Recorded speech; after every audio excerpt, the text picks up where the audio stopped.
Great. All right, welcome everybody. After some not terribly uncommon kinds of technological problems, and though we being a university right on the cutting edge of the tech world, we're not immune to the normal things. And maybe because I use a PC, that's why things fail. I think those that have Apple, of course, never have these sorts of failures.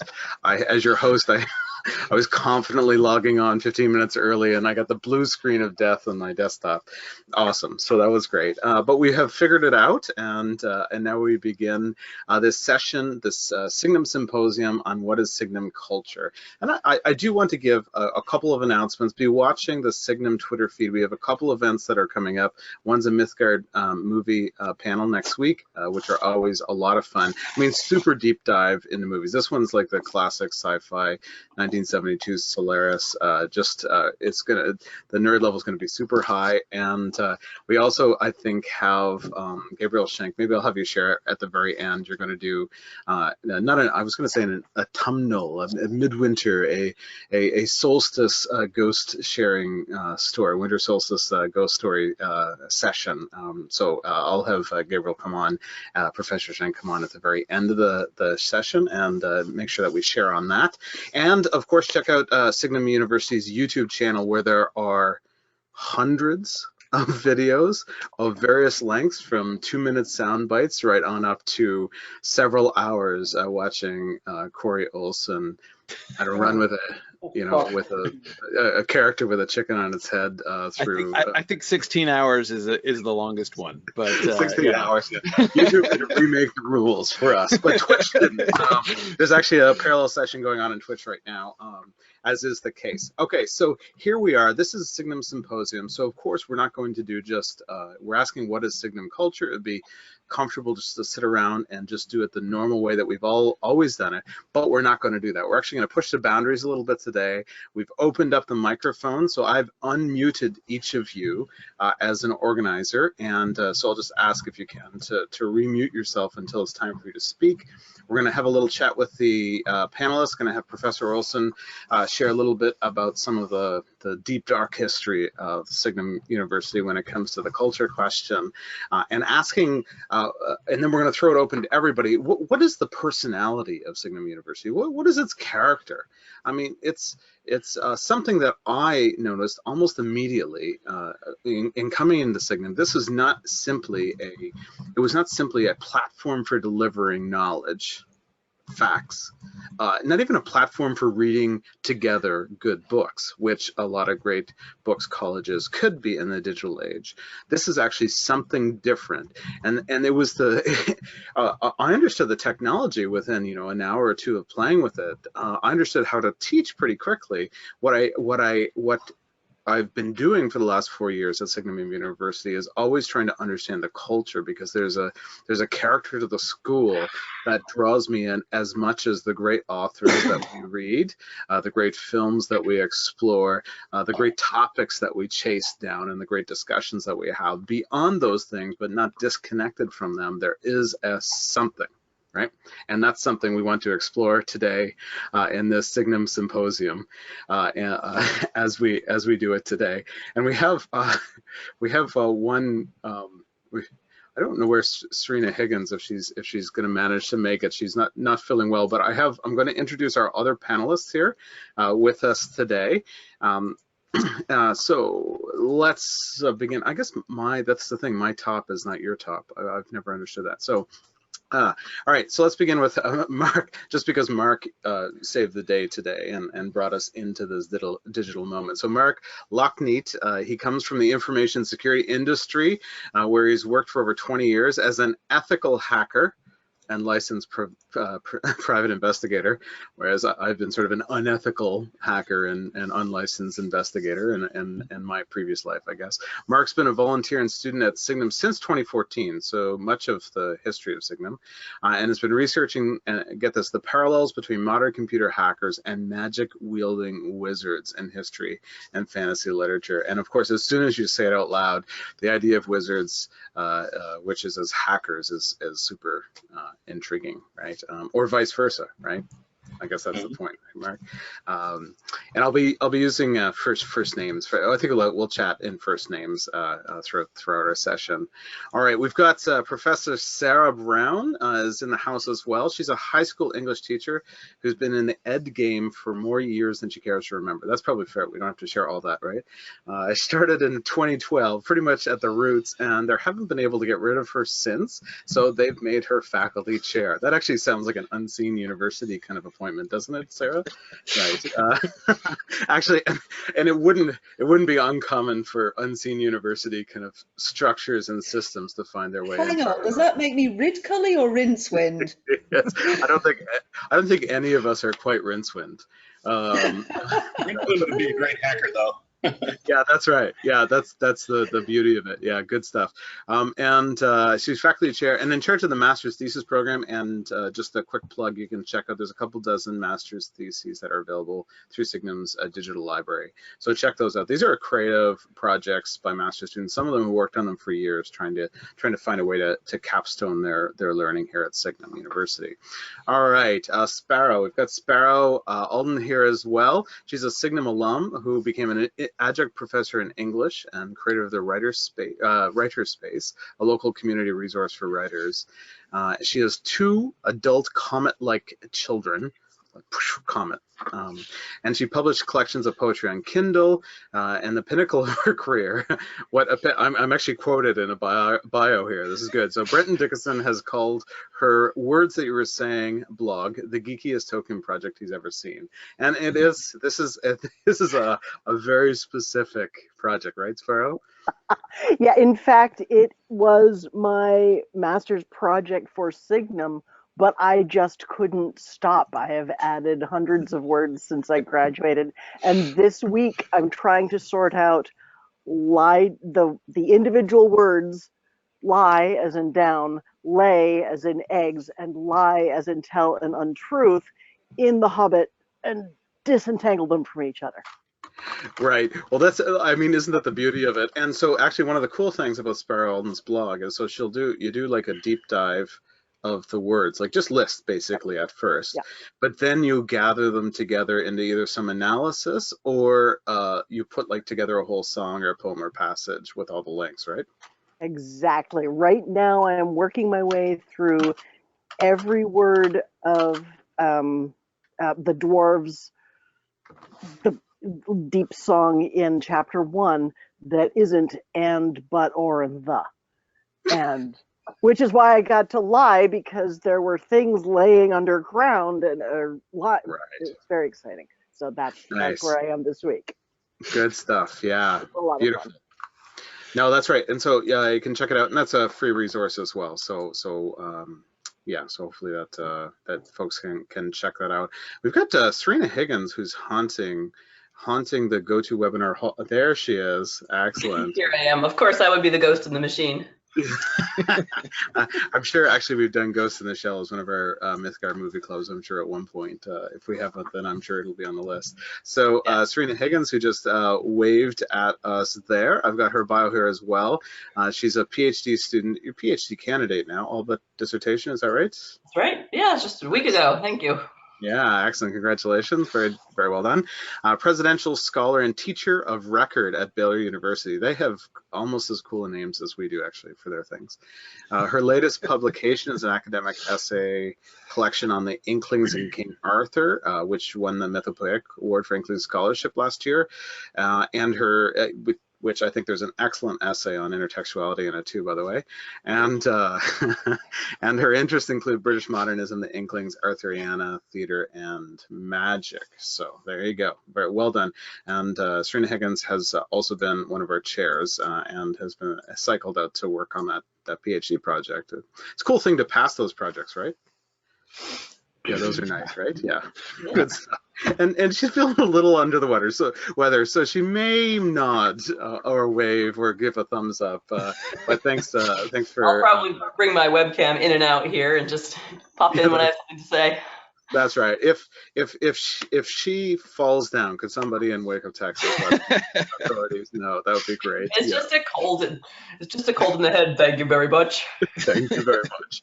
Well, but it does give a nice resonant tone as well. So that's great. All right, I'm Brenton Dickinson, your host for today, and one of the profs, one of the preceptors and lecturers at Signum University. I'm also the curator of the blog pilgriminarnia.com, and we have with us Corey Olsen, who I think he's going to haunt for most of the hour. But what we wanted to do, many of you have connected with Signum through Corey, through either his work as a teacher or I think I counted as a 28 Mythgard Academy full lecture series on deep dives of books where you almost read the book and comment on every line or paragraph or page. Anyway, Well, right? it's more, I used to think that. Now that I'm doing Exploring the Lord of the Rings, it doesn't feel quite so in depth anymore. But yeah, it's chapter by chapter anyway. Yeah. That's right. And this is Stephen Colbert says that he listens to like 15 minutes a night. Yeah, that's of Exploring the Lord of the Rings. So he's a little behind now, but I guess he's up in the probably 40s or 50s. So, good on him. He's making it. It'll last the rest of his life anyway. So there we go. That's right. Yeah, good. And those are free and open access, available by video and podcast. And so that's a great multi-connected resource there, and perhaps someday even by print if our tech works in that direction. And of course, we have dozens of classes at Signum University for credit or anytime audit. Corey's taught a number of those, and you may have caught him originally as the token prof on Twitter or through the podcast world, one of kind of the earlier cutting edge podcast world folks. And podcasts have just grown and grown and grown. I mean, I don't know if we've seen the height of that communication platform just yet. So that's pretty cool. And Corey is not only the founder, president, and whatever your real title is of the university, but comes out of academia to do this specifically. And so as we're going to kind of chat, if Sørina is able to rejoin us, but us panelists will chat and stuff. What we wanted to do was give Corey a chance to share that original vision of the university, and maybe the panelists might have a question or something. I have one question that I've thought of for that. Thinking about culture, you can, I think, find through the State of the University addresses, there's usually a historical kind of moment in them. So you can find this stuff already on the Signum University website. But just thinking about culture, what was different, what's unique, what's special about that, and have you share that. Meanwhile, folks, and then we'll have a bit of a conversation with the panelists for 15 minutes or so before we throw it out. It's okay for you to start popping in. Just say, answer the question, what is Signum University? Answer it. I only have a little box, so not too big. And give that a chance. I'll start drawing those together now. And if you don't want to speak out loud, if you want me to read that, just say that, just no mic, and put that in, or we'll just open up the mic. You'll have a chance to share for yourselves later. And I see that we've actually got Signum staff, faculty, alum, supporters, and some new names that I have not seen before. So that's a great combination. So now over to Corey. Do you want to share with us for a few minutes? Yeah, so I'm just going to share very briefly. I'm going to try to stick to my 5 minutes because Sørina thinks I can't. So just I want to share the initial concept, so there are three fundamental ideas that I wanted to convey, because this is sort of first the initial premise of Signum, and then the challenges that I wanted to see if we could meet somehow. The initial premise was very simple. The core philosophical idea behind Signum University at the beginning was to do online education in a way that will use the internet to connect people rather than just distributing content, right? The internet had been used as an excellent content distribution mechanism, but that's all online education was when we started in 2011 and 2012 when we first really began. But my own experimentation through my podcast, and especially the Silmarillion seminar, really convinced me that this is a better teaching tool than that. We can do better than this. And And again, the core concept was connecting people. And that's really kind of the foundation stone of Signum Culture. We wanted to be different from other online institutions, not as a place where you're just an independent, as if you're, you know, browsing videos on YouTube or something like that, but you're really part of a community of people who are engaging with each other. The two kind of challenges that I have really wanted Signum to address is sort of, in one sense, kind of internal to the university itself, and then secondly, the way that the university connects with the outside world. As far as the internal one, a core part of Signum, one of my goals, sort of challenges for Signum Culture from the beginning, has been to try to build a university community which does not have a lot of the sort of built-in awkwardnesses and inequities that are almost universal in higher education in my experience. And I'm speaking specifically to the kind of gap between faculty and staff, and also the kind of like sort of weird relationship that both of them have to students in different ways.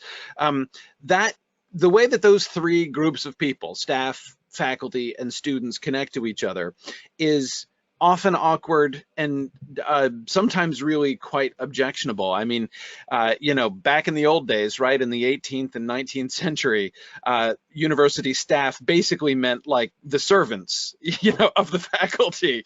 And there are places where you can still very much feel the legacy of that, of those roots, you know, of that and that kind of thing. So creating a different environment where we're all relating to each other on a much more even playing field and in a much more generally collegial fashion was one of my initial challenges, the primary internal goal.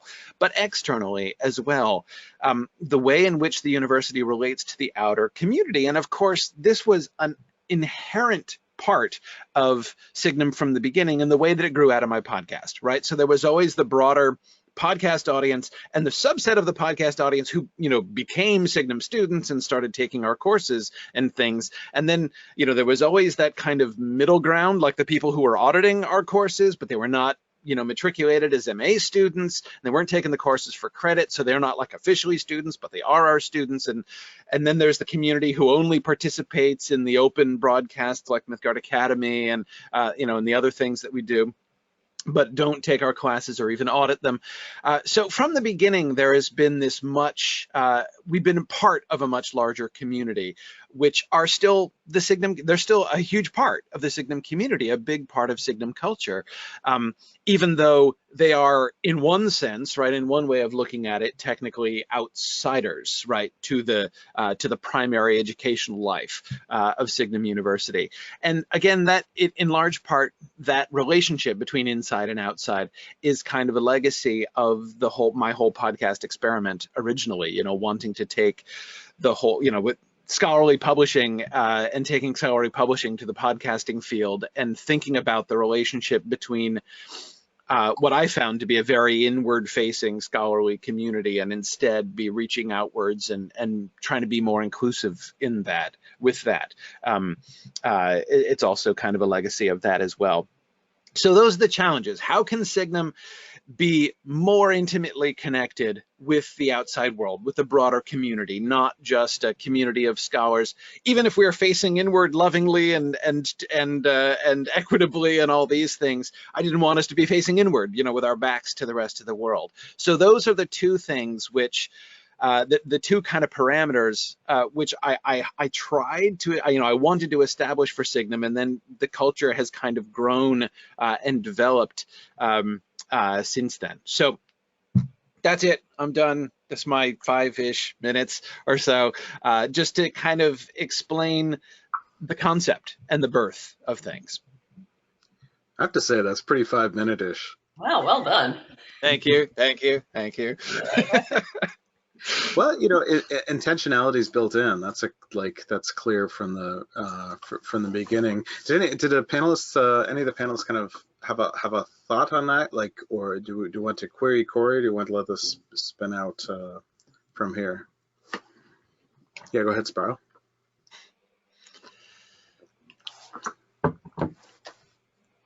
Oh, We can't Corey, hear you. Yeah. now I've unmuted myself.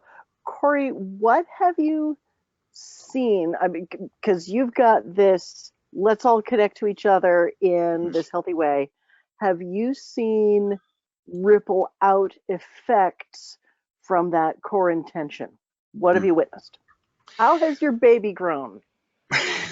Well, it has been, I mean, of course, one of the primary ways in which it has grown is the way that, and I talked about how the original, the initial startup community of Signum University emerged out of my podcast, but it's grown beyond that, of course. And that's one of the primary things that I have seen, ways in which it's been growing in ways, not that I didn't intend, but that I wasn't directly involved with, right? And that is students who have been coming into our program, not because they were podcast listeners and wanted to kind of take the next step of Tolkien geekdom, but which is awesome. And of course, as I said, that was the original audience, but people who have come in for other reasons, people who have discovered us in other ways, the people who come in because they really want to study Germanic philology, right? And who don't really know my podcast very well at all. People who have discovered us now increasingly through academic routes. We've had, we get more and more students now who are recommended to us by their faculty, undergraduates who are recommended by their professors and advisors, who have heard of us and say, hey, there's this really cool program and this stuff that you're interested in. You should totally look into this. So these are people who, again, they're not, to some extent, we had a kind of a jump start because my podcast had so many wonderful people following it who helped to form a really wonderful community before Signum even began. So we kind of started with this like starter community, right? Which was just wonderful and a great foundation upon which to build. But that's one way, certainly, in which through our master's degree program itself, I've seen it grow and expand. Sørina, I think about last year at TexMoot, right? When we had all these people at TexMoot, one of Signum's regional moots, and I had to stand up and give a let me tell you what Signum University is, because half of you've never heard of it before because you're just here to attend TexMoot because it's cool, So that, again, that's ways in which our different groups of people are coming to us. So that's been one of the things that I have been interested to just kind of observe, right? To see these people who are not kind of organically a part of that original startup community. How are they going to relate to it? Is this going to, and because my fear, right, my biggest concern was not that we, Signum culture would, die or anything. It seems to me that if there's the primary danger, I think, that faces the Signum community is for us to be too cliquish, too kind of in-house, that there would be those of us who are kind of insiders and the old guard of the Signum people, and then others who kind of come in and linger on the periphery and don't really connect to the community. So that's been, again, I say my concern not in that I'm worried that it's happening, but again, if it goes wrong, that's the direction I imagine it going wrong. But I also have very little kind of direct control over that. That's where the relationships with our preceptors, the relationships among our students, our Signum advisors and everything, we've helped to try to put things in place to prevent that kind of thing, and really to integrate all of the new people and the new directions that we're going. And of course, the challenges here are going to be expanding as our program is expanding with the new humanities initiatives that we're beginning over this next year and in the couple years to come, is going to be whole new populations of people coming in, and how then is Signum culture going to be developing, and how will we be able to follow through on the principles that I was kind of hoping for to meet these challenges that I was that I originally saw before our community. That's going to be interesting to watch. Awesome. Yeah. So, okay. Yeah. Go ahead, Sørina, and then Mark. Yeah. Yeah. I wanted to reiterate part of what you said, Corey, about the avoidance of unhealthy hierarchy. And maybe another tagline we could have would be study the humanities without losing your humanity.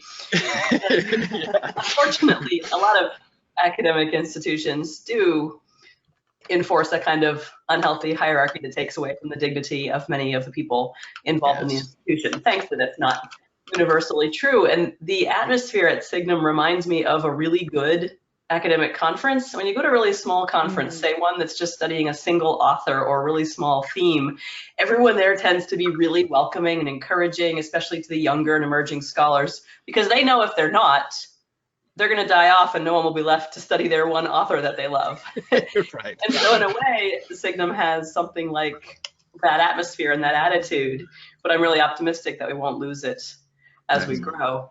And it should be clear from the things that we've all been saying that Signum is not just for academics, obviously. Things like exploring Lord of the Rings and free outreach and clubs for kids and stuff. But I also want to reiterate that it's not just for not academics either. Right. And that within the language and literature program, I'm very pleased at our standards of academic rigor. And I know the faculty are just absolutely top notch. You know, we have PhDs from Oxford and from many an excellent institution, and we have both faculty and students and alumni publishing and presenting all the time. So I'm very pleased with that balance and with the community that you've been able to build. Yeah, Mark, what's your thought? Well, I just wanted to touch on the community thing too for anyone who's listening that hasn't really gotten involved. It's really easy to do so. You know, I've been around for maybe 5 years or so, and there was, you know, I wouldn't call it an old guard because it wasn't cliquish, but there was people with established relationships when I came on board. And it's really easy to get into that community and start talking with people and volunteering to do things. I mean, that's one of the wonderful things about a relatively flat hierarchy is you could get in there and do stuff. So for my fellow students that maybe haven't been involved, that, you know, maybe think about volunteering or, you know, get on the board when the student position comes up or something like that. It's real easy to get in, and it's really rewarding as well. Good. Excellent. Yeah, go ahead, Sara. I just want to kind of carry on from what people are saying there, because one of the things I love about Signum, and I've been with Signum for quite some time now, is that sense of inclusivity, where it feels like once you join Signum in whatever capacity, you are part of a family and you're part of a structure where everybody works together seamlessly.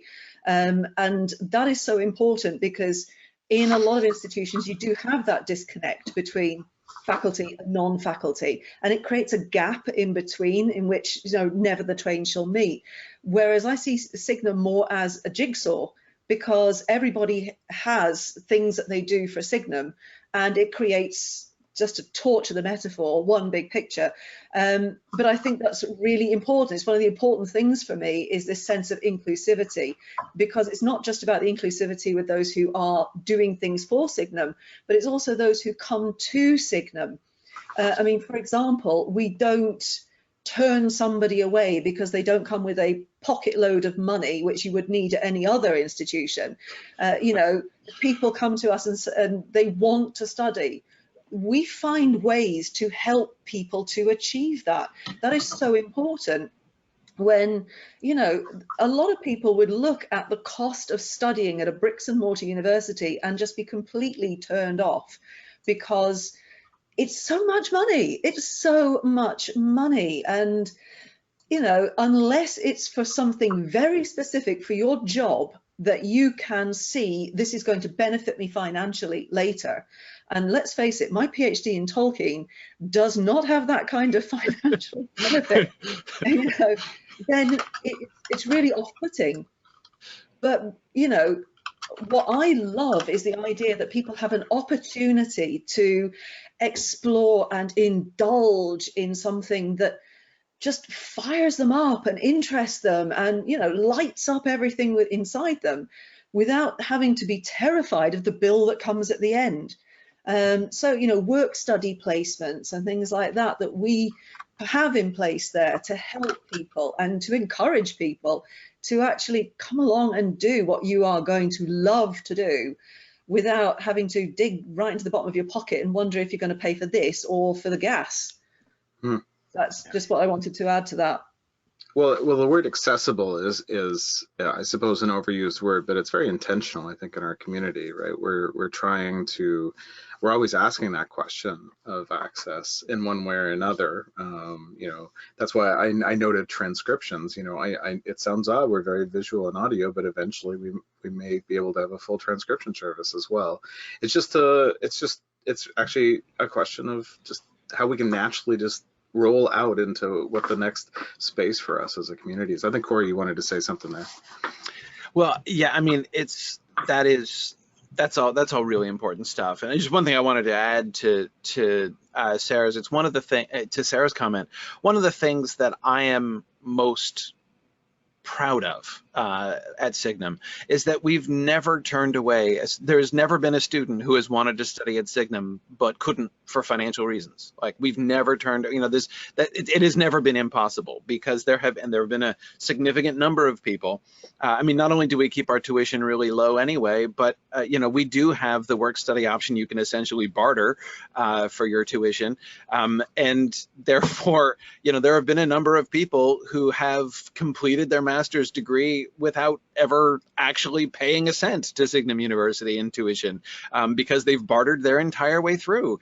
And that's excellent. I mean, not only is it excellent in the sense that we're providing this opportunity, it's been awesome for Signum. I mean, goodness, the percentage of the total growth and development of Signum University that has been due to the people who have bartered their time, who have given their time instead of their tuition money to Signum is enormous. I mean, we never could have done what we've done without the help of people who do this. So it's been such a wonderful kind of win-win situation in that way. But yeah, that desire, Sarah, just exactly what you were saying, of being able to provide this opportunity without having people have to worry about the bill that's coming at the end has got. I mean, like, don't get me wrong, like, it's really nice when people do pay tuition, because it's nice to be able to pay. We do need money at the end of the day, as well as people's time. But it's been a really good balance so far. And again, our people have been really good about not, we don't even have a very, someone was just emailing us, saying, like, do I have to submit my FAFSA form, to you, which is one of those horrible federal application for student aid. Yeah. Anyway, we don't even look at, we don't even use it. We don't want people to fill that out. It's horrible and intrusive. And, we just kind of are like, well, if you can't afford it, tell us and we'll work something out, is kind of our super rigorous financial aid policy, essentially. The other way that it's always been accessible is, I know we're really proud of saying we've never turned anyone away for scheduling reasons, that we always accommodate the time zones all over the world. Now, sometimes that means we accommodate them because they're willing to take the class at 2 in the morning, because that's when they're not working. But I know that we always try to schedule preceptor sections and so forth so that people can make it. Right, Takako? Yeah, that's right. Yes. Our students from Takako from Japan are super patient students. New Zealand is my least favorite time zone as far as its relationship to American time zones. That is by far the hardest, I think. And we have had a couple New Zealand students who, it's challenging, but yeah. But the first time I taught a preceptor section, my students were in Hawaii, Canada, Virginia, and Israel. Meeting middle of the afternoon Eastern Standard Time. It was lovely. Yeah. No, I remember even traveling when you travel into Europe, and then all of a sudden you realize, oh jeepers, I got to find pretty strong bandwidth at 2 in the morning. Right, for what was a nice, comfortable 9 p.m. class for me back home. So, go ahead, Sparrow. Yeah. I was going to say, behind the scenes, I get to help with scheduling, and my proudest moments have been coordinating Kuala Lumpur and Israel. And there's some place in India which we have dealt with, which has a 45-minute offset. That's my favorite. Yeah, that's right. Here in Canada, it's a half hour later in Newfoundland, so we've been playing with that. So this is, and only on like the island of Newfoundland, not the whole province of Newfoundland, which is the great. Wait, half an hour off? Yeah, half an hour. Well, they're half an hour into the sea, I guess, right? So it's almost never sunny there. That's a good idea. Yeah. So use a spreadsheet, Sparrow. The spreadsheets, yeah. Well, and tech actually has helped in the 8 years since the school started. I think tech for coordination has helped. But let me just kind of bring up some kind of intriguing contrasts. So we have Corey sitting there with a golden halo around his head. Right? And you were talking about people like, bartering, and I think of the minstrels kind of singing for their supper as the bards as they wander Europe, and we have that kind of model, and yet we have these kind of intriguing contrasts. So in one sense, we're super rooted in worlds that are, like we have a whole sci-fi line, but really we're a little stronger on fantasy and more on trees than divots, right? And so we've got, we tend to go to worlds that are the least technologically connected to our contemporary moment as possible. So that's kind of, and yet we're a frontier tech community. And then another thing that's kind of intriguing is the hierarchy. Yeah, you're right. And this is a flat design in a lot of ways. We're actually intentionally redesigning our staff programs this way. We engage, we recognize as teachers that we're with students that they may have reading ideas that will broaden our own horizons. We learn from them, all kinds of things.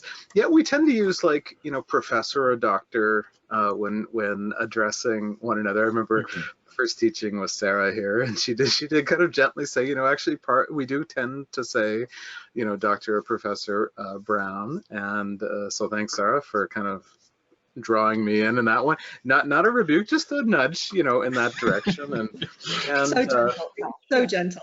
Yeah, that's right. And then we also we recognize mentorship. Actually, we recognize mentorship's a huge part. Actually, Serena's a mentor to me in this world, right? Brought me in. I'm largely running things, hosting things like this on the model that I saw from her. We also have, we recognize expertise. We recognize masters. I mean, it's called like a master's program, but we recognize mastership. That's not a word. We recognize that. Yeah, master. But I want the word, that we would get from, like a master crafts person, right? We recognize that as, and then we can even, it's not just reading, but it's all kinds of skills that we bring to this, right? So I think that's an intriguing set of contrasts, isn't it? Does that tension hold together well, or do we find ourselves kind of bumbling with that tension? Like, what do you folks think?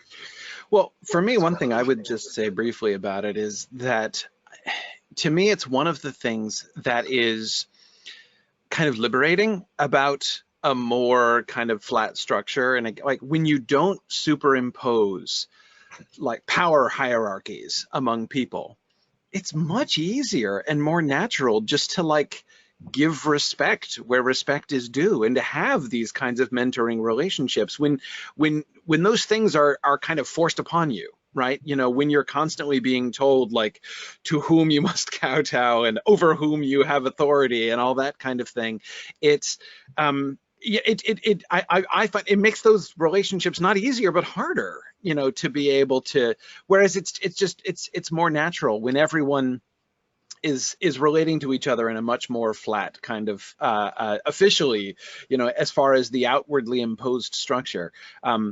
It's one thing that I have noticed is that the way the kinds of respect, and not just the degree of respect and the kind of mentorship relationships that have grown, but also when you impose a structure, you're also imposing a set of values, right? Like power is assigned because this is the stuff that matters, like whether it's like your degree, the degree that you have, or whether it's the position that you have, or whether you're teaching or whether you're not teaching, that's the thing that really matters and grants you authority or whatever. When you don't have that, then like the other ways in which, so seeing the ways in which some of the skills, some of the really wonderful abilities and talents that a lot of the people at Signum have, those kind of gain respect, and we have, people. So I mean, Sparrow, to quote an example that Sara was just mentioning, that Sparrow, who's up here above me, she's like she's our queen of spreadsheets, right? So like everybody gives respect to Sparrow, the queen of spreadsheets, right? and you know, there are so many things that different people are good at that you begin to see, right? That you begin to see and to value, and you know, and people will start coming to those people who are really good at these things, right? And, you know, so instead of having like, well, this is the person, you know, because we have this structure, this is the person that you answer to and that you're supposed to come to with all of your questions and stuff. Instead, people kind of find each other and discover each other better, and so I think it just creates a much richer environment for those kind of, you know, mentorship relationships. Good. Sarah, go ahead. Or Sparrow.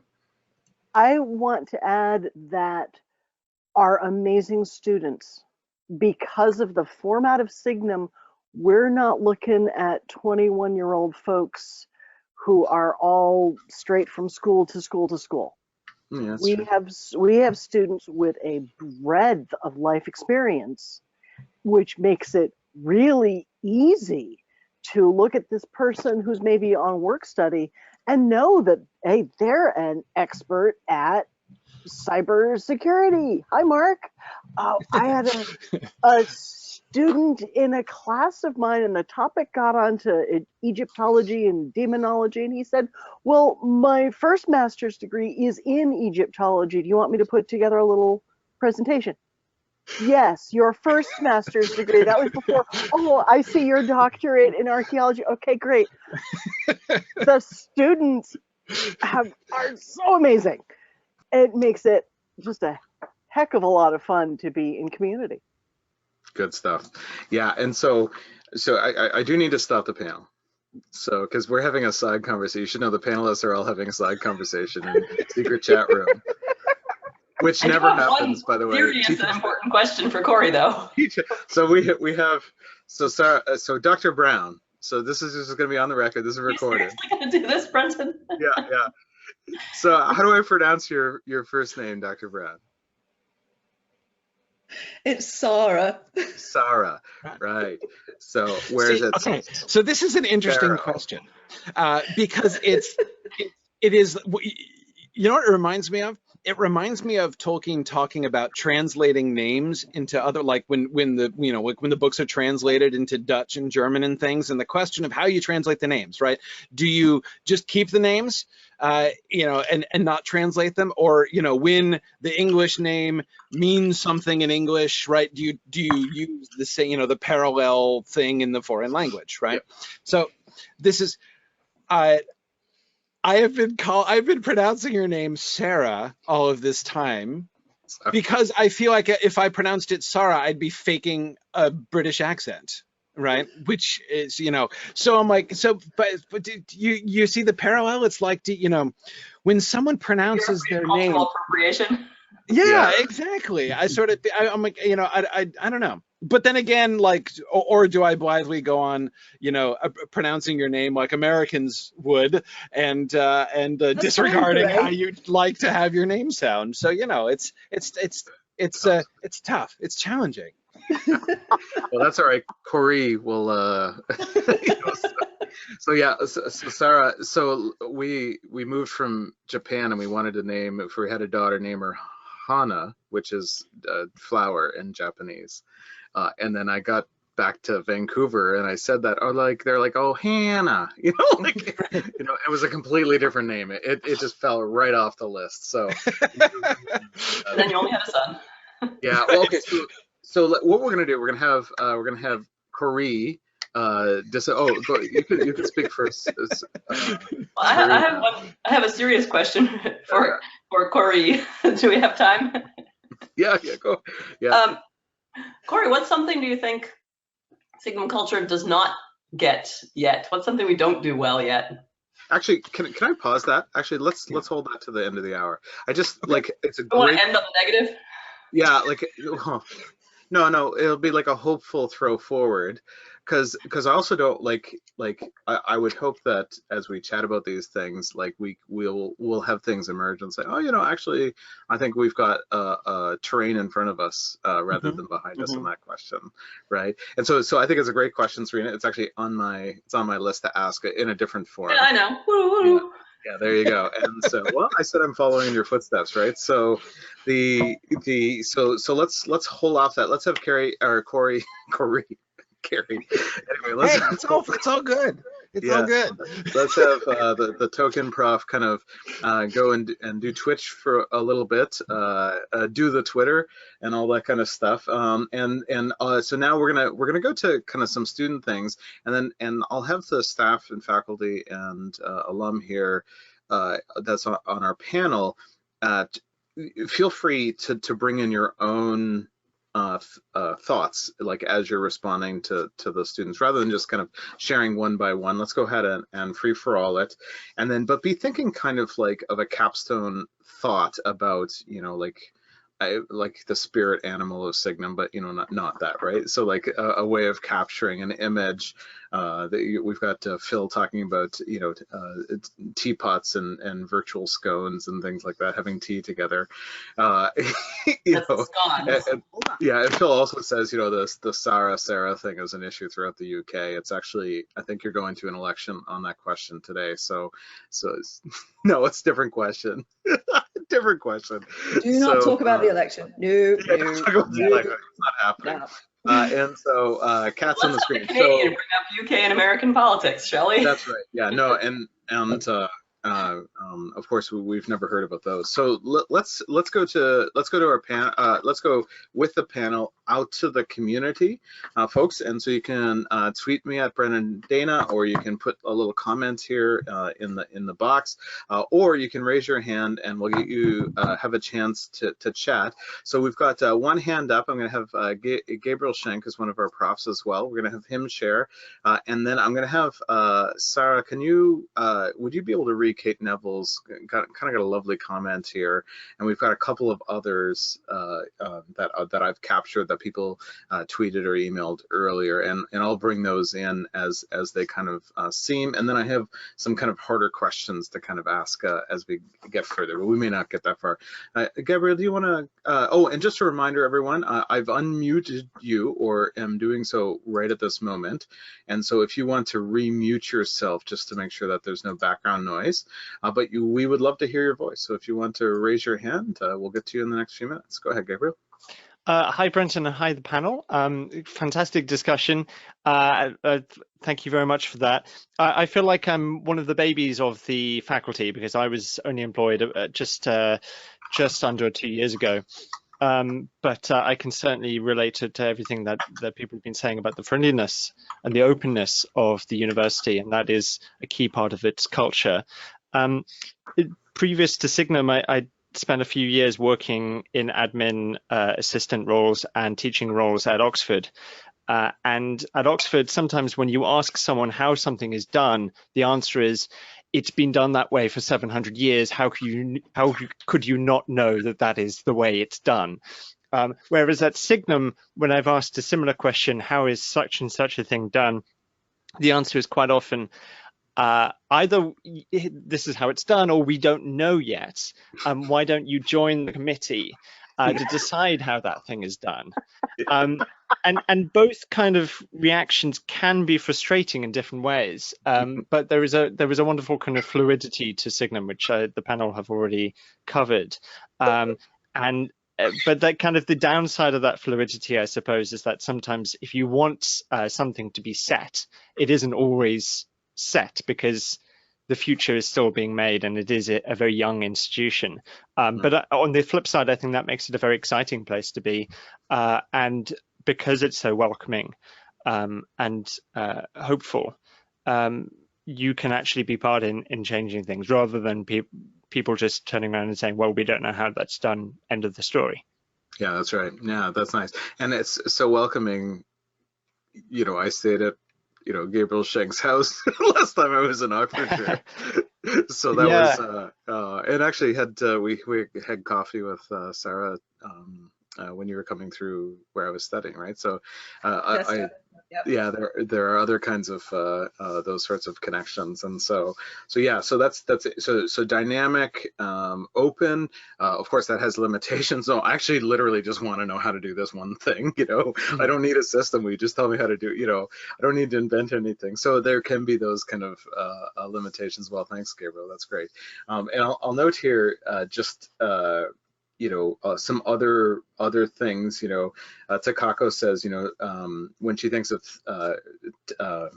culture, with nerdy things done with a little nerdy people doing nerdy things done with a little bit of humor and a little tolerance for the term paper being late. So I think I won't make that kind of an across the board thing. Our chair is on the panel, and so we don't want to say that out loud, but I do think that there is some of that. And I may get a chance to, Takako kind of shared a bit of her kind of like a testimonial connection with the school, and we'll go to thanks Takako-san, and we'll go to Sara. Can you read what Kate wrote, or some of what Kate wrote here for us? Yeah, sure. She says, I was moved to come to Signum when it was first only Mythgard, not only because I believed in the educational goals, quality at a good price with flexibility, but because I had been very impressed with the teaching style of the Tolkien professor when I discovered the Silmarillion seminar.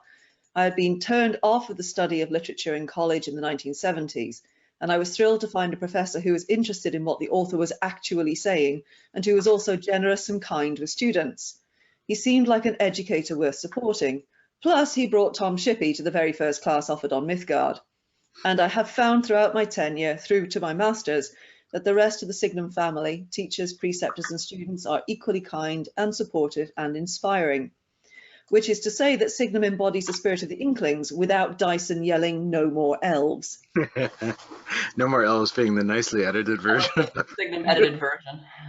And that's okay. We'll keep a PG for us as well. So, and it's hard to know like the apocryphal nature of that story in any case, but it's certainly one that got around. Yeah, no. So do you see the dynamic of scholarship, a certain kind of openness and approach with a relational connectivity? I mean, that's an intriguing thing. We keep hearing connection coming up when it could be easily argued that we're the least connected school possible. Like we don't like shake hands, like we don't sit together in a room or around a table. So that's kind of a nice contrast that makes those things match. Any other thoughts on Kate or Takako? And of course, Corey's the next step in token geekdom could be tweeted out with the halo screenshot around his head there as one of our new promo shots, I think. So thoughts on the things that were brought up thus far?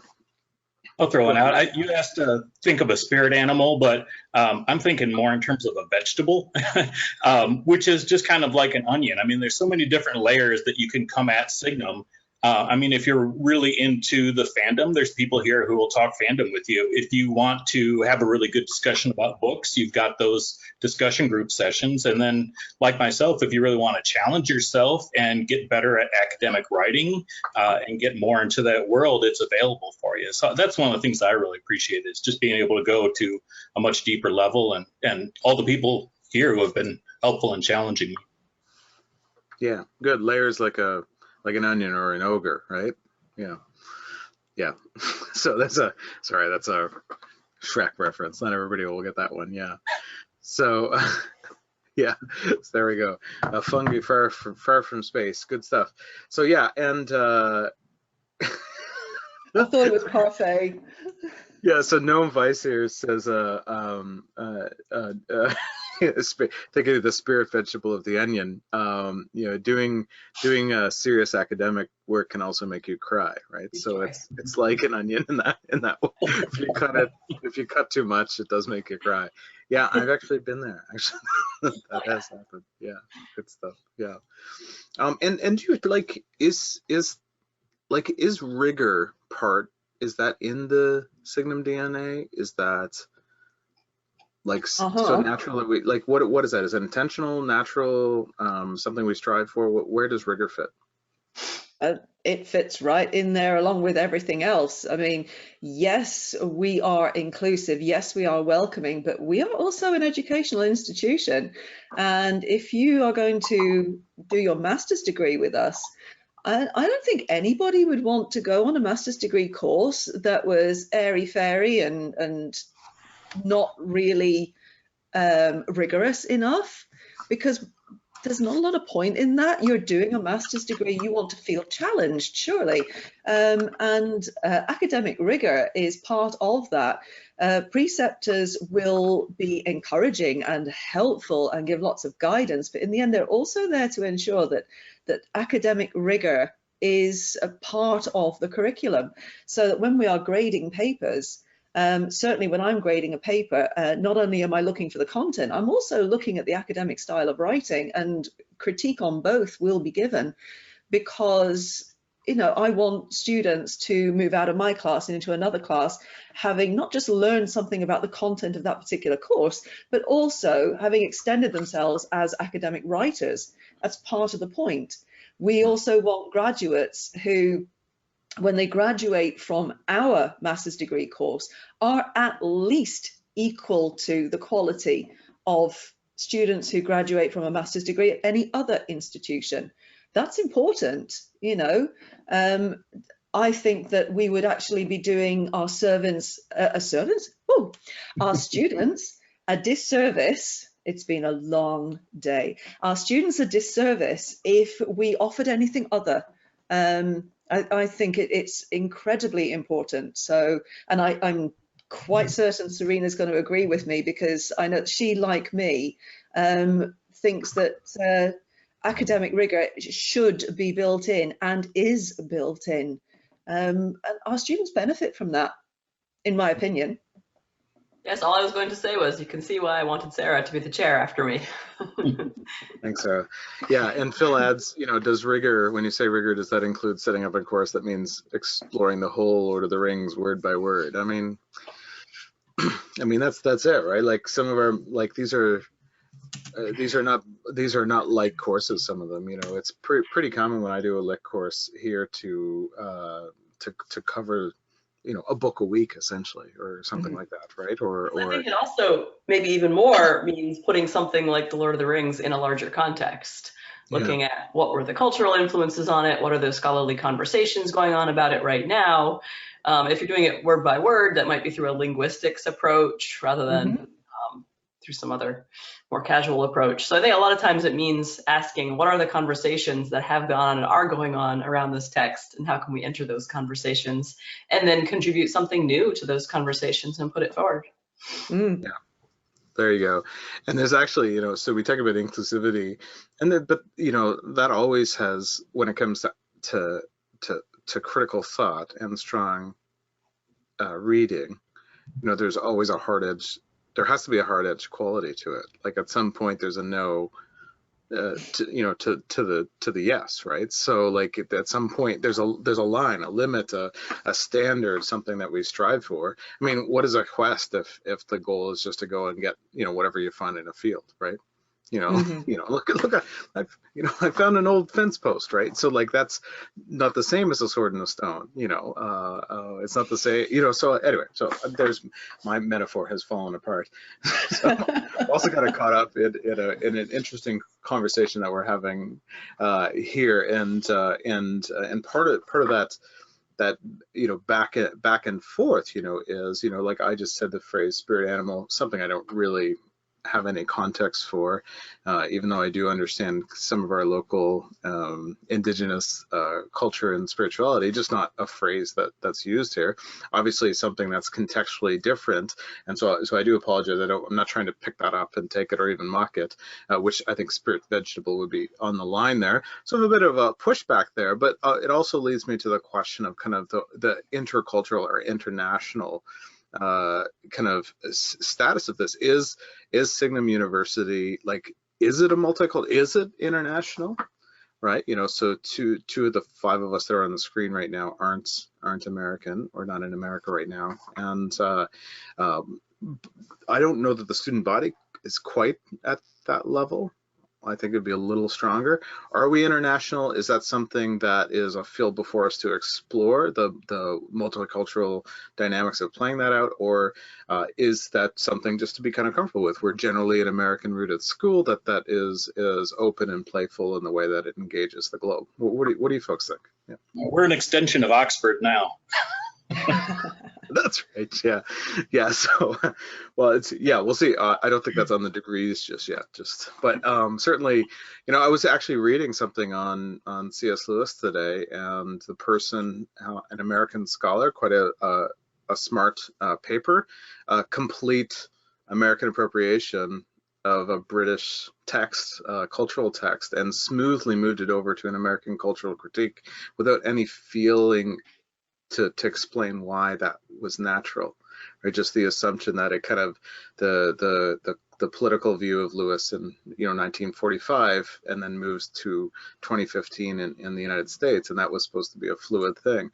I don't know, right? You know, I think there can be kind of some limits there. I think the Oxford is different than, you know. I wanted to point out that the master's degree that we offer so far, we do not call it an English degree. We call it language and literature. Yeah. And we certainly do study these European roots of the English language and of English literature. So we have these courses in Old Norse and in these Scandinavian and other European languages and so forth. But we're not a comparative literature program. You know, we do not have scholars on the faculty who have studied various African, Asian, you know, Australian, indigenous literatures. You know, we haven't gone there yet. We do not have a huge program teaching a lot of living languages right now. You know, we have a very specific niche. Okay. Yeah. Excellent. Thanks. 100%. So I think we have an international reach and a little bit of an international culture, but I just wanted to point that out, that, you know, what we study so far is this very particular deep strain of European and then maybe American appropriated literature in that one particular Germanic tradition. Well, I can like in this, so Sparrow just shared, there's 9 in 10 are North American students, which I think is you know, it's kind of interesting, you know, so we have you know, one student from the Philippines and one student from Israel, each kind of giving different answers here on, you know, yes, there's a kind of an international quality, but no, it's not fully international. It's true that it's a rooted university. And if we were to do, I think, an indigenous literature course, I could see it really being a Native American one rather than, the Gujarat, you know, tradition, you know, or in India or something, you know what I mean? Like it's just based on what we know, right? Where we've actually, I'd love to teach some or learn Neela Hopkinson's work. She does this kind of Afro-Cuban or Afro-Caribbean Canadian work and work with Neil Gaiman in American Gods on the accents there. So that would be kind of a cool. So it could be, I don't know, we'll see. So the so that's good. A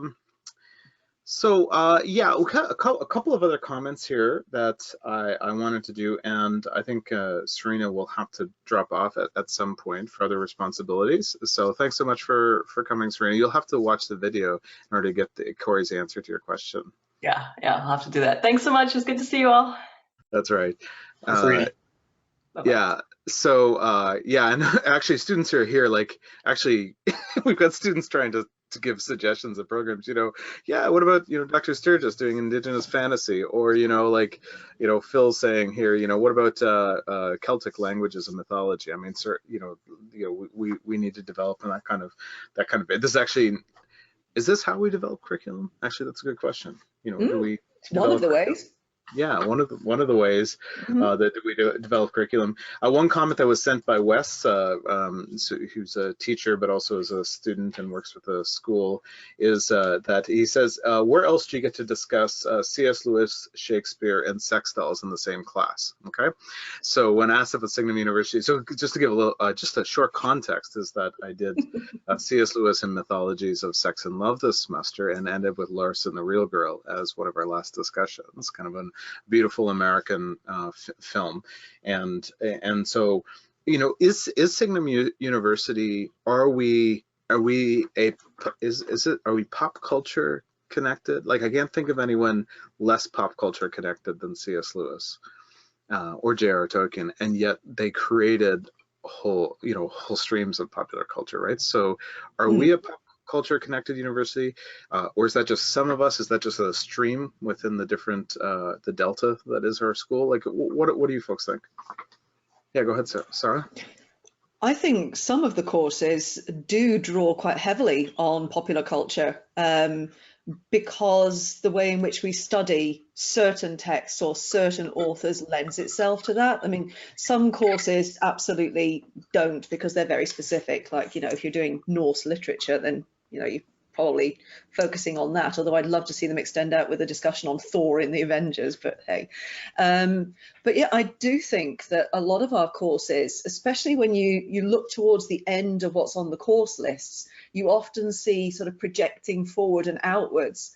I mean, my own Tolkien and context course looks at postmodern Tolkien, if you like, in the last session, where we look at what's happened through fandom and look at the Jackson films and things like that. So, and I know that there are other courses where similar sorts of things happen, where not only, for example, on the dystopian fiction course, where not only do we look at really old books, ones that have been around for quite a long time, but then we bring it right up to date and look at, the Hunger Games and the Maze Runners and things like that, and really extend out into popular culture and ask the question of, things like, why was dystopian fiction so popular in YA literature in a specific period of time just recently? Why was that? And I think we do ask those interesting and actually really necessary questions, because for literature to keep breathing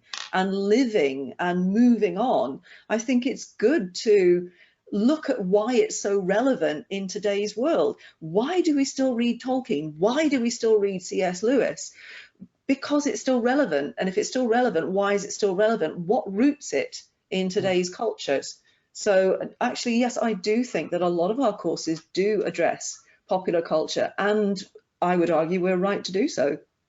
Beautiful. Yeah. Yeah, I agree with that. I mean, I think the pop culture piece is there, but it's a point of entrance. At least it would be for a lot of people to get more serious about it. And it's kind of like when you're writing an essay, you have that so what question. And the so what is, well, what does this really mean to us as people living in a society now? It's not just so that we can go to the medieval Congress once a year and give a paper that only 30 people will read. It's something to help us understand ourselves. Yeah. Yeah, and of course, mythopoeic, myth-making literature. Myth is not simply story. It's not simply mythos of the Greek idea, but actually has this foundational kind of culturally riven and culturally riving and creating kind of a sense to it, right? So it's not simply just story, and so I think that's an important element. And literature is what is read, right? Like earlier on, it was like, I think it was Kate's comment. It was nice to see, people who appreciated what someone was saying, in the literature. That's an important element, but it's also read, something that we're receiving, right? So it's an intriguing thing. Good, yeah. No, that's an important element that I've been kind of curious about, because it does stand in that contrast to the Inklings. So are we so pop culture is an entry point, pop culture, reading response, fandom as parts of our conversation. Are we a hipster school? How do you define hipster? I don't know. That's so 2014, but no,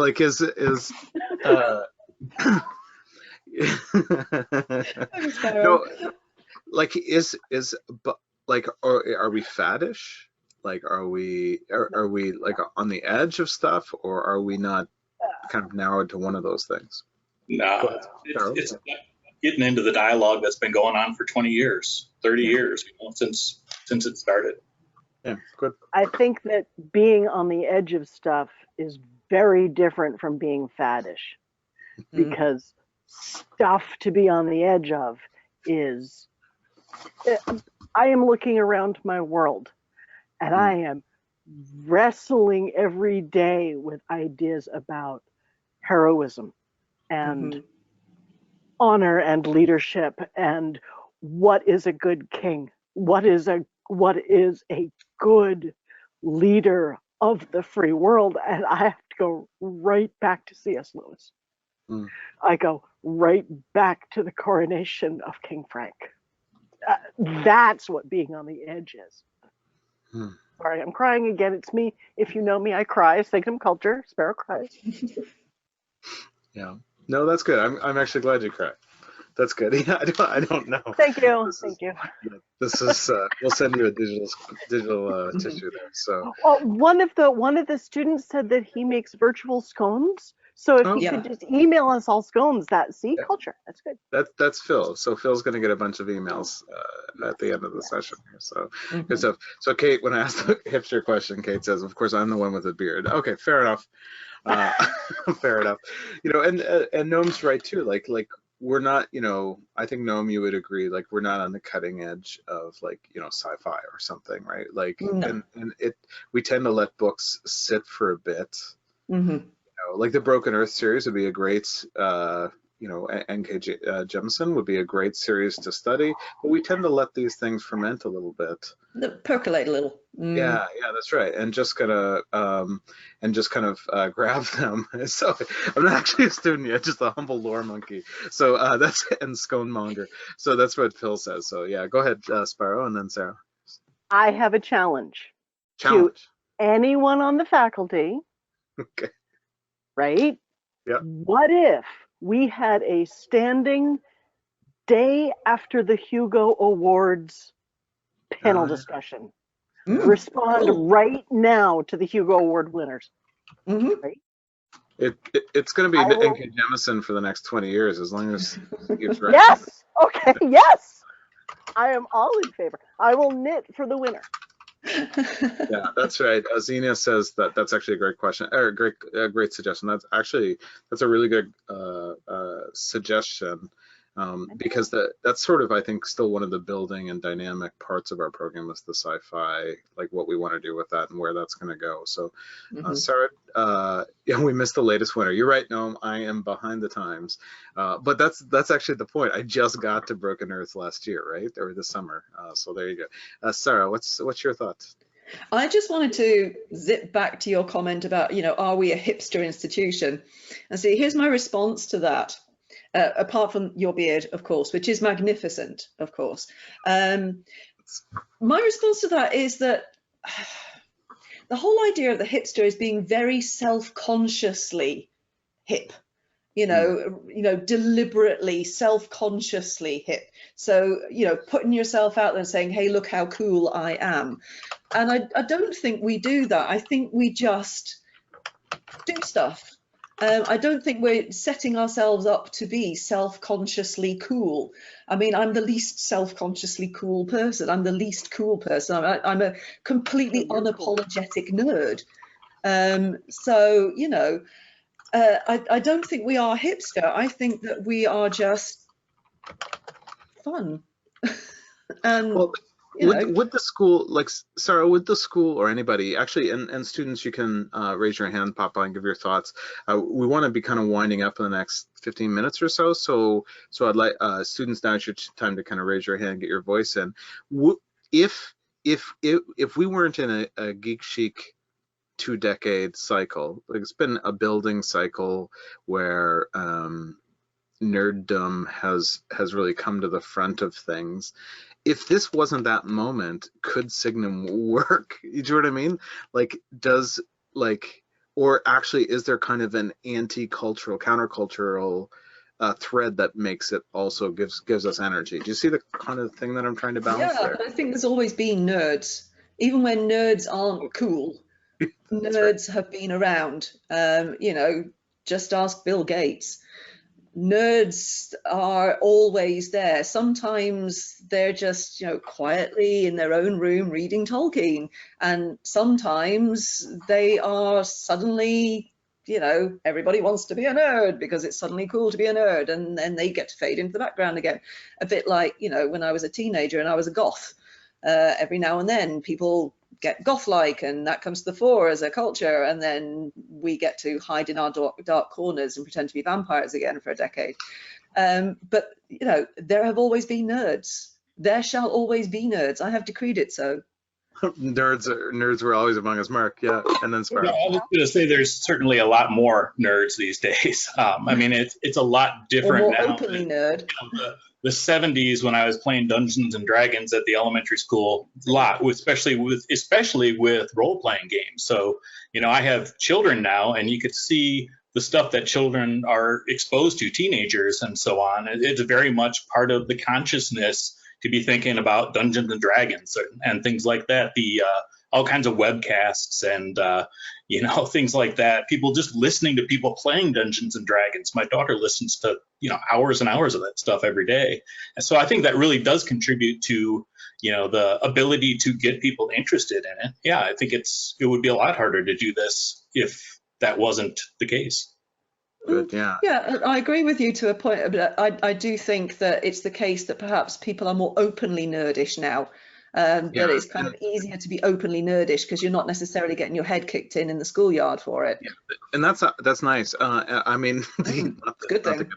But like, and a couple of the attendees agree. Takako and Phil both give points or notes that this is really about openness and about trends that we see kind of emerging. I mean, Stranger Things just wouldn't have ever happened 20, 30 years ago. Like it's great that it's set in the 80s, but it would never have been a show in the 80s, right? It just couldn't go. So, Sparrow, what was your thought on that? My thought was, let's not forget the power of the internet. If there's one hip, cool, or nerdy person per town, now we can find each other. Yeah. And it turns out there are hundreds of thousands of us. I'm sitting here in Plainfield, New Hampshire, which has just under 2,000 registered voters. We all fit in the gymnasium, so we can all go to the basketball games, but we're able to find our people because of the technology we use. And that is somehow allowing us to have this really old-fashioned kitchen table family, extended family, cool thing. You asked about what would be my capstone comment.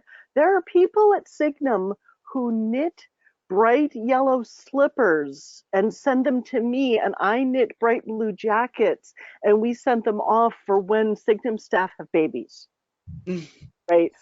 That's as high-tech, low-tech, we're all in this together as I can think of. Yeah, no, that's lovely. That's a nice image, and I like how we do the opposite at Signum. We're a digitally connected community, and then we use local and national conferences to draw people together in other kinds of settings too. So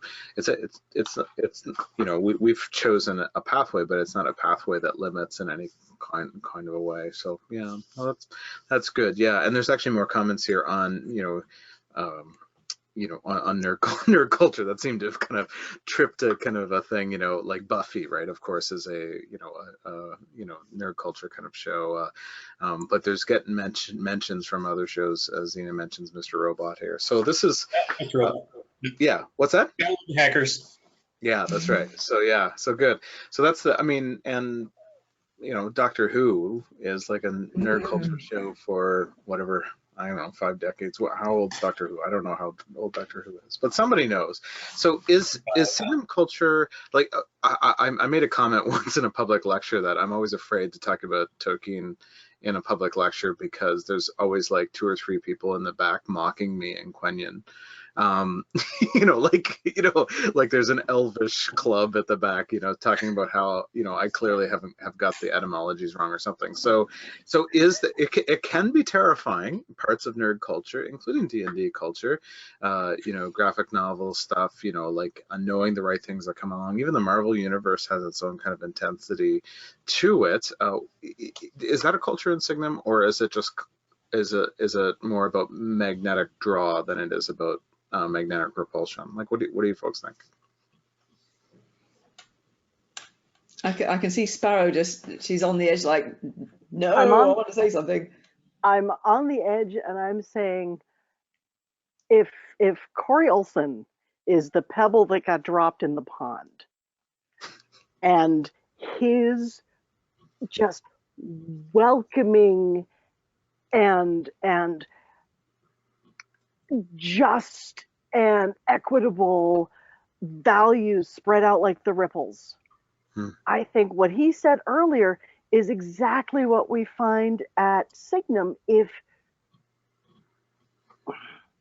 there are experts in Quenya over in the corner, I am still given love for my spreadsheets. And Sara is still absolutely respected as the most logical and demanding of the preceptors. And everyone, we're looking for each other's special gifts. And, you know, mean people make themselves big by making other people small. Signumites make ourselves bigger by lifting everyone up. It's okay. I'll stop now. Sorry, because I'm crying. No, that's a nice generous moment, and I think Sara, you got kind of a nice a nod there. Oh, that was lovely. Thank you, Sparrow. I really appreciate that. Yeah, and so here's a name I don't know. Kemre or Semre says, you know, Signum is didactic rather than pedantic, and I think that's a pretty good Take that. Greek way of putting it. So that's a nice deciding moment. And somebody did note, by the way, that we don't have we're shorter on linguists on the panel, and that's probably true. I actually looked for, when we were inviting people, we looked for like faculty and staff and people at various kind of levels and spaces. I didn't think as much about the way that we go out, but we do want to think about, you don't do philology in a non-exacting way, right? you don't just sit and just bathe in the long vowel shift and just wonder at it all, right? You actually get down to work and try and get some work done on it, right? So that's part of that hard edge thing. All right, okay, so folks, so Sparrow keeps putting out capstone images that draw together things, and so I want you that are attending here to let me wallow in the glottal stuff. You know, Phil says, yeah, and Phil reminds us that Doctor Who tried to start on the day that JFK was shot, but so that's 56 years, right? So that's a good thing. So, Goodness, it's older than me. Pardon me, sorry? I said it's older than me. Yeah, it's older than many of us. Good stuff. All right, so let's make sure that you get your voice. Go ahead, folks. I want you that are attending here to go ahead and give me your capstone image, kind of how you imagine Signum, like the pedantic versus didactic is a nice kind of thing. Give your final image. Sparrow's got two kind of final images: the ripple pond and the mittens, the knitted booties, and so that's it. So as we're kind of coming up with our final images, Corey, are you still with us? I should give him some notice on the call. If you're still looking, yeah. Do you want to pop back on? I don't know if your video will still work there. And have you given some thought to the question of what's ahead? Is there something that you would like to see develop in Signum Culture that would either accentuate one of the faculties that we've been talking about, or actually stretch us and move us in a certain kind of a way? Yeah. And I was, joking backstage here, Sparrow, I'm totally putting the pebble dropped in the pond on my business cards. Like that. That's awesome. Good. I'm crying. Good. But I think the biggest challenge that I see ahead, and biggest challenge in a couple different ways, like in the sense that I do think this is still the frontier that still needs most work right now, and also the one that's going to be changing most and is going to present more new future challenges as we move into these next 2 to 5 years, is the relationship between the Signum, like sort of the internal Signum culture, right? Faculty, staff, students at Signum, and the external community, the public community that has been surrounding us, in particular since we have been, thinking about all the wonderful things that people have been saying about, what Sparrow was just talking about the internet, right? In a large part, that is like at the core of what we've always been and what we've always done is, and we have proudly and deliberately stayed within a niche. We've not tried to broaden out significantly. We've added new things that people are really interested in. You know, when our program has grown organically, like into Germanic philology, that's been great, but that's been from like internal demand, essentially. Mm-hmm. But still, we have been a pretty tight niche, right? The vision that, you know, that I've been pushing forward now for a few months, and that we're beginning to move into, adding this larger foray into the world of the humanities, which is, it's parallel, but it's parallel on a different scale, right? It's parallel in the sense that, you know, we're not going to be trying to do, you know, we have no aspiration to do an undergraduate degree which has all the departments, right? We're not going to teach math and science and everything else. We are still doing a niche approach, but the humanities is a much bigger niche, right? A much broader niche than, you know, Tolkien studies, fantasy studies, science fiction, Germanic philology.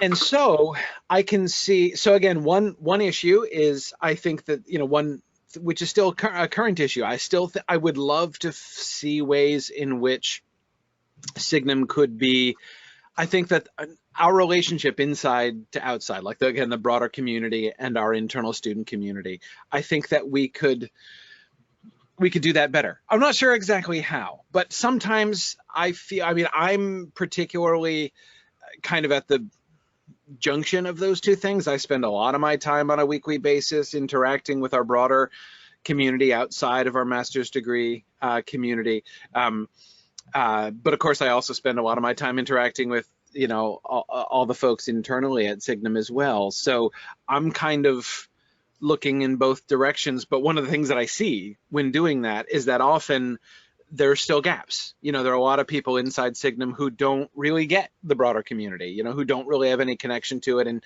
don't fully understand it. And certainly outsiders often come in and don't really get that, you know, don't see why.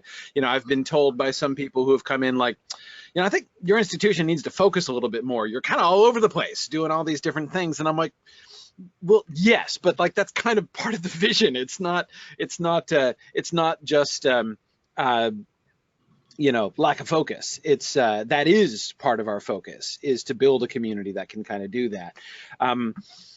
So again, so that's one thing that we need, but again, the challenges for that are going to be even higher as we move forward, because soon we're going to be bringing in students who are not part of our small niche at all.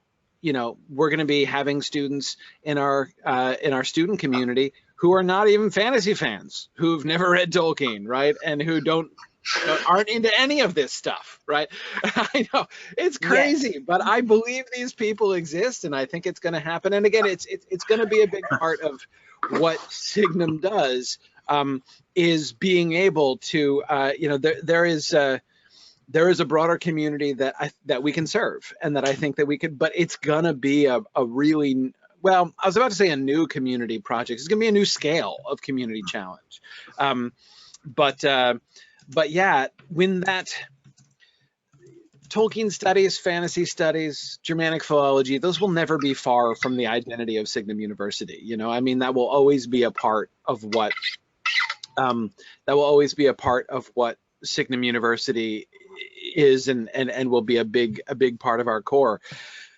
But 5 years from now, 10 years from now, you know, the people who study the subjects that have been the whole, you know, the entirety of our subject matter so far are going to be in the minority, like distinctly in the minority, and we will never devalue it, right? It'll always be big. In this community that we've been building around, this fan community that we've been building around this niche, that's not going away. Like Mythgard stuff's not going away. These other things, we're going to carry on doing all these things.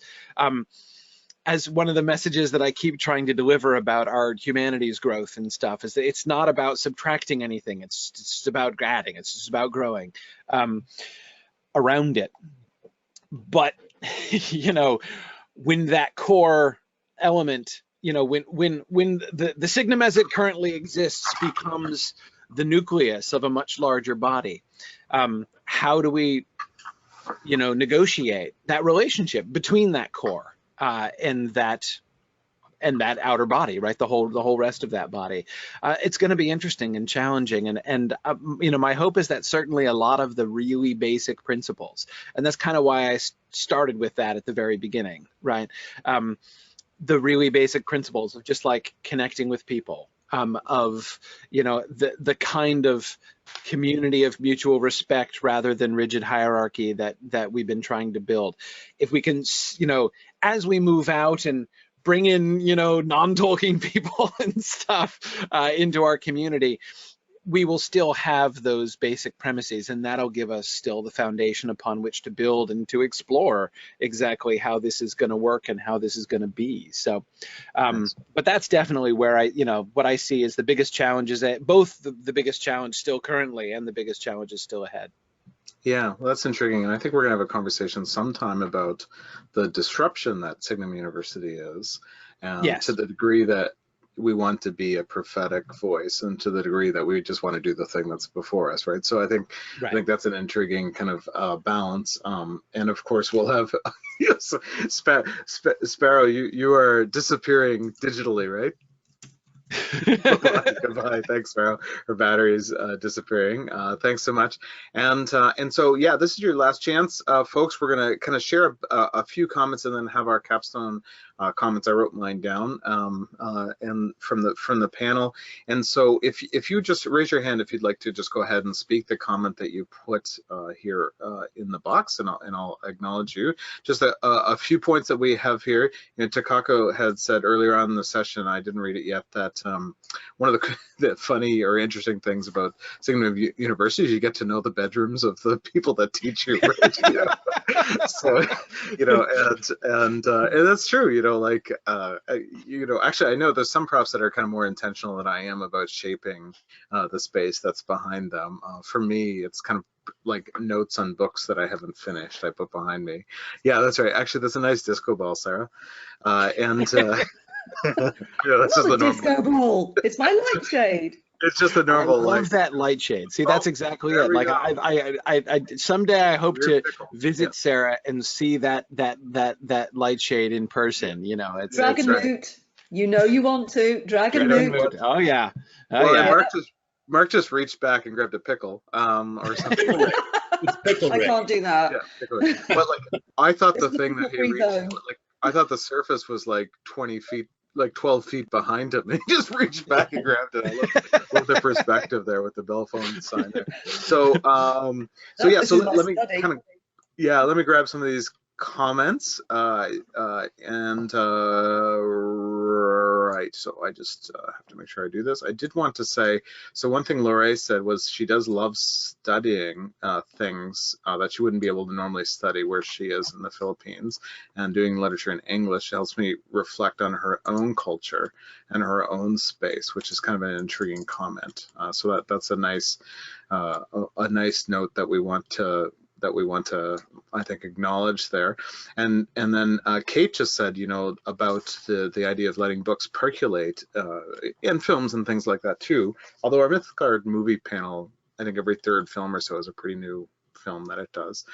You know, Kate's doing a presentation on Naomi Novik's 2 latest books, and she's a Mythopoeic Fiction Award winner. So it's scary to write on something new, she says. You know, it is true, right? It doesn't sit with us quite as long. We are kind of big on letting tea steep, right? So that it's stronger, and so that you can share it, right? You know, a little kind of splash of the tea bag is not much to share. You know, and Phil says, you know, don't forget that nerds get things done, you know, so that's something that we have to, you know, there is kind of a background culture to the way that our digital age has worked. And Kate agrees that Signum's led the curve, not just on the other things, but on the cost of higher education, which is a kind of humanities-based respect, she says, which I think is a good note. So yeah, Kevin notes that Signum is really, really interdisciplinary, even though it's focused on lit. Like even with things totally out of academia, I've mostly pulled on theology, which has so much resonance in Tolkien and Lewis. And then I lost the rest of the comment, but Oh, there we go. But I've received so much interest and it all seems to tie together. Yeah, no, I think integrative and interdisciplinary and allowing things to kind of bump together. It's how I'm never going to win like an IQ contest, but I'm good at bumping things together and seeing what happens, right? And I kind of like the Noam, what's the thing, you know, where the electrons bump together in that big circle thing in Europe? Noam will tell me. And I'm that kind of guy, the collider, whatever that thing is called. So The Hadron Collider. yeah, the Big Hadron Collider. Thanks. Yeah, it's Takako would write Mark's phone booth, but I'm pretty sure that's not what happened. So that's but that's Mark's phone booth there. That may be in Europe. There may be a time lapse that exists there. Tom, one of our digital friends connected with Signum, says when we noted that the doctor who tried to start on the day that JFK was assassinated said, so C.S. Lewis regenerated as the first Doctor. So that actually is, I think, there are a lot of Doctor Who theories. I think we want to be careful how we throw them out there, but just saying. The first Doctor was a little bit surly. That's right, a little bit surly. Why am I awake? I don't understand. What's it? Actually, you know, given how confused the first Doctor seemed all the time, it begins to, you know, be very plausible, actually. Yeah, that's right. There could be whole lines there. And Kevin's like, what? You know, no math, science. So Kevin wants to talk about the humanities program. You know, Phil says the Mabinogion, I don't even know how to pronounce that, would be fun. Mabinogion. Yeah, Mabinogion, right? Derivative Marxism, Susan Rising of the Dark, somewhat based on that, and so yeah, so we could get into individual ideas.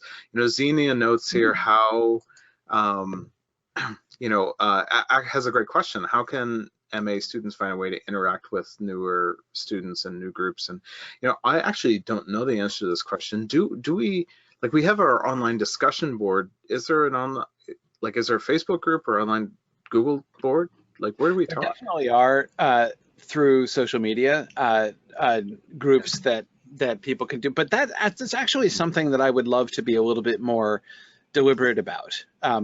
I think that we could do more there to kind of facilitate opportunities for students to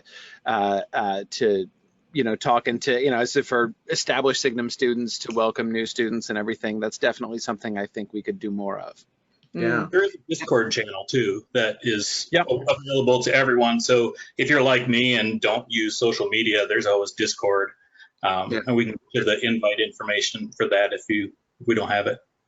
And that, of course, has been one of the challenges to doing this, right? There's so many different mechanisms, and, you know, only a certain percentage of people participate in any one particular mechanism, whether it's Discord or Facebook or whatever. So that's been one of the challenges. Just trying to figure out how, like, I mean, the basic idea of a mechanism isn't so hard, but thinking about in fact how to implement it and on what platforms is pretty challenging. But yeah, I think that's a really great idea and certainly something that I think we could do more of in one way or another. It's intriguing. It's actually an intriguing problem. I've been trying to think about what we could do for alum to give us space for, you know, sharing announcements, opportunities for service or donation, you know, following up on scholarship, finding out, you know, celebrating successes like when, you know, teachers get promotion or, you know, or their MA thesis goes somewhere that they, you know, that's valuable. And finding one space for that, you know, is kind of a tough thing. And so, yeah, I've been thinking about that. That's actually a great question, Xenia. So now I'm going to read a comment from Phil. I don't understand it at all, but hopefully somebody else does understand it here. So Phil's like, you know, what about visualizing Signum University, something like Caras Galadon, with Maryland for each department holding lectures on flats. So, okay, so put that out there, yeah. And Lorraine does note that, you know, not only do we get to know the rooms and the offices of our professors, but we also get to know their cats. You know, and Gabriel, I think, has actually given a tenure to a couple of his cats. We'll see how that goes. Noam shouts out Dragon Moot. I don't know if that was the answer to my large hadron collider question or not. But and there is a Facebook group. Phil does note that Facebook group Signum Students, which she mostly avoided because I'm not one, and it is kind of an internal thing, and so I don't. It's not an official official thing. So anyway, so this has been an intriguing question. So now it's time for the capstone image. We got a couple from Sparrow, the booties, and the ripples in the pond, which I think are two. Mine is the rhizome, or rhizomatic is a. I have friends that work in rhizomatic pedagogy, which is the idea of rootedness, but then roots that kind of move out organically from that spot. And so rather than a design from a kind of a top-down approach, they're trying to design courses that instead of have like a whole syllabus outline, students or professor or student teams design the course to build from central core concepts out into the educational questions rather than bringing the questions first. And it's an intriguing upside-down way of putting it, but in Charles Williams, when C.S. Lewis was trying to explain Charles Williams' Arthurian poetry, he actually talked about trying to train vines along the wall, right? And I think that there is an organic nature to Signum's program. Why do we have the programs that we have? Well, it was like the next step, right? It was the next thing to do. In 5 years, will we have a Shakespeare program or we'll have a C.S. Lewis major? Well, it depends what the next step is, right? Like we don't know. It's not actually it depends how hard I push, maybe, but we we don't know, right? It's the next. So for me, that's my image. It's from the Greek word for root, rhizo. I don't love the matic part, but that's not my thing. So that's my capstone image, is the root, the vine that then gets trained up the wall, rather than us kind of planting trees in a monocultural row that we can chop down in a period of time when they're finally wood. Right, so absolutely. Yeah, no, I think that's a really important one, and certainly, I mean, I think back to what Gabriel and Mark and others were talking about earlier about, the whole how do we do this thing at Signum question, which comes up and often gets interesting answers. There are a couple different ways in which, you could set up an institution like Signum. Like, when you're starting a university from scratch, right? One model would be for it to be started up by somebody who is like super good at detailed advanced planning, right? And like has templates for everything all laid out and everything, so that everybody always knows what's supposed to happen and things happen that way. That's not me, and that's not how we have done things. Signum has grown and developed as it has. It's been all about organic things. I mean, instead of, of course, I do have sort of visions of how I would like Signum to look and what I would like Signum to do, but those are more, I don't know what, both sort of goals and principles, right? There are like some principles that I think are super important and I want to make sure that we're following, but how we follow those things, I'm open about. I will have, goals that I want us to achieve, but exactly how we get there, I'm not quite sure, and we'll see. And in my experience, when we've tried to just kind of assert those things, right? When we've been like, okay, here's what we're going to do and here's how we're going to do it. It often doesn't work. Sometimes it does, but it often doesn't work. So, one of the things I do every year is, just as an illustration, I take our organizational chart, our Signum org chart, and I redo our org chart every year, not because I want to make changes to, our structure necessarily, but because I'll, at least once a year, I have to sit down and say, okay, what's really happening now? Let me try to do another description of what is actually occurring, because it's different than it was last year, and in some ways that I didn't expect it would be. There are a lot of times when I'm, people who have been involved on the staff side of Signum will know, I'll be like, okay, so new way of talking about this. We're changing some of our nomenclature and stuff like that. Again, not because I'm like, I want to, us to do things in a totally different way, but rather because I'm trying to find more and more accurate ways of describing what we actually are and how we've actually grown in that kind of organic way that you're describing, Brenton. So I agree that that's been a huge part of who we are and why we've been successful, our ability to adapt to our people and to just grow naturally like that. Good. Yeah, thank you. Excellent. Yeah, no, I appreciate that reflection.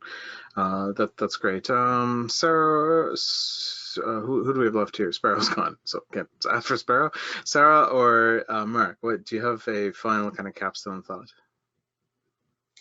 I'm sticking with the onion. It's simple and well used. It's a good Just, pitch. you know, like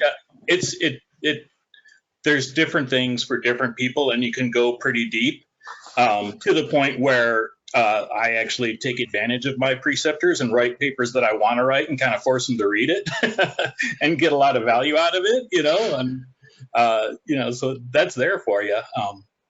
Yeah, no, that's good. Yeah, and it occurs to me too, the way you say that, Mark, is we also have I think a diversity of students. Like I've taught in preceptor sessions, high school student, you know, all the way up to someone who's basically a retired professor or a retired writer. You know, it's quite a extensive kind of thing. So, Sara, you have, I think, near the last word here. Yeah. I still kind of like my image of a jigsaw. Yeah. The way in which we can all fit together comfortably, but I don't see that jigsaw as having only one picture. I think that, you know, you break it up, you put them back together, and it creates another picture, because we're not fixed. We're changing, and we're changing a lot, and that's a great thing. But no one piece is more important than any other one piece. I think that's actually quite important, that we have Mr. Ripple in the pond here, absolutely, without whom there would be no Signum. And, you know, that's incredibly important. But I think that the fact that we don't have the hierarchy where some people are just so much more important than other people, the fact that we all work together, and we do all work together, and there's a recognition that everybody who does anything for Signum is important, really important. And so I'm just going to stick with my jigsaw image. Good deal. Yeah.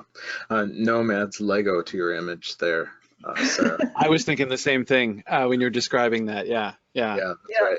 And there is a three-dimensional. Thanks, Noam. Yeah. Well, and it has a three-dimensionality to it. It's funny. They went another way. I went to like Garden Borges, you know, Garden of Forking Paths, and that the Infinite Library, and then I went to the Unseen University, where each of the, you know, each of the books kind of officially also exists in a trans-dimensional space, right? And I think that's what reading is. It's such a great metaphor for reading, right? Is that trans-dimensional reality.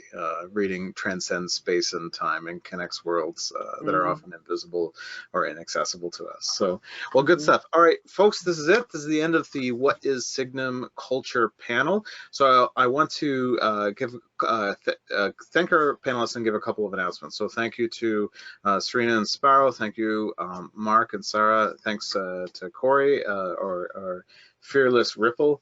And just a note to people, and I understand that this will be you know, time sensitive, so the video people this may not connect with. However, the Mythgard movie panel is an ongoing thing, we hope, and the next one is for Solaris on 12/19 on December 19th. So you can take a look at that. That's typically on Thursday evening, so December 19th at 9:30 my time. So was that 8:30 Eastern, I guess? So 8:30 Eastern on that. And Gabriel, are you still with us? Do you want to talk about your ghost story? I am, yes. Just a quick plug. On the winter solstice, or very close to it, I think it's the 22nd of December, we're holding the event at midnight my time, which I think is 7 Eastern time. That's another part of Signum Culture is getting confused about what time it is. But all the details are on the event page. It's just going to be a chance for us to share ghost stories around the fire for 2 reasons. One is to terrify me, and the second is to while away the hours of the longest night of the year. Dark for dark business. There are many hours before the dawn, as it were. So do join us. And if you would like to read out a story, do get in touch as well. Yeah, so take a look at our Signum events page on our website. We still have a website. We aren't just a nimble social media thing. And Mark actually sent out the connection to Discord, which is an intriguing app for making connections.